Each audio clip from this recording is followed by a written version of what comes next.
নমস্কার বন্ধুরা, আশা করছি আপনারা সবাই ভালো আছেন। আজ আমি চলে এসেছি দীঘা জগন্নাথ দেবের মন্দির। মন্দিরটা খুব সুন্দর বানানো হয়েছে এবং অনেক বড় এরিয়া নিয়ে বানানো হয়েছে। বহু দূর দূর থেকে লোকেরা আসছে দর্শনের জন্য। আর এখানে যদি আপনি আসেন, আপনার 2-3 ঘন্টা সময় কিভাবে কেটে যাবে আপনি বুঝতেই পারবেন না, এত বড় এরিয়া। তো মন্দিরের বাইরের দৃশ্যটা আমি আপনাদের দেখাবো এবং ভেতরে গিয়েও দেখাবো। তো ভিডিওটা আপনারা দেখতে থাকুন।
বন্ধুরা, মন্দিরের ভেতরে ক্যামেরা করা নিষেধ আছে, সেই কারণে জগন্নাথ দেবের দর্শন আমি আপনাদের করাতে পারলাম না।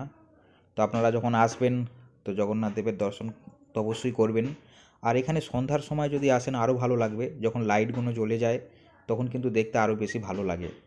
তো আমি তো এখন এসেছি সকালের টাইমে, তো সন্ধ্যার সময় তো আপনারা আসতে পারেন, খুবই সুন্দর লাগবে। তবে 8টার পর বন্ধ হয়ে যায়, এখন পরে কি হবে জানি না, তো সেটা আপনারা ভালোভাবে জানকারি নিয়েই আসবেন। তো বন্ধুরা, আমার তো ভীষণ ভালো লাগলো, আমি আবার আসবো জগন্নাথ দেবের কাছে।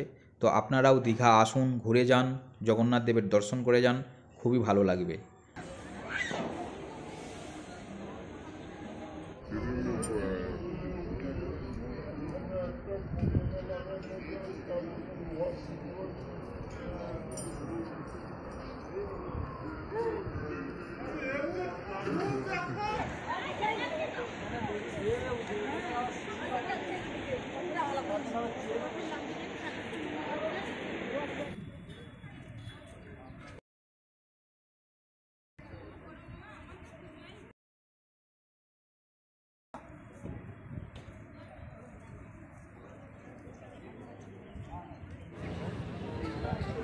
তখন ওই দিকে হেঁটে যাচ্ছেন আচ্ছা দেখতে পেয়েছি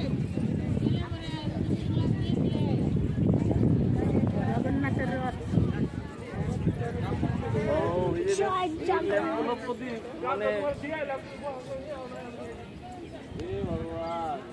আমার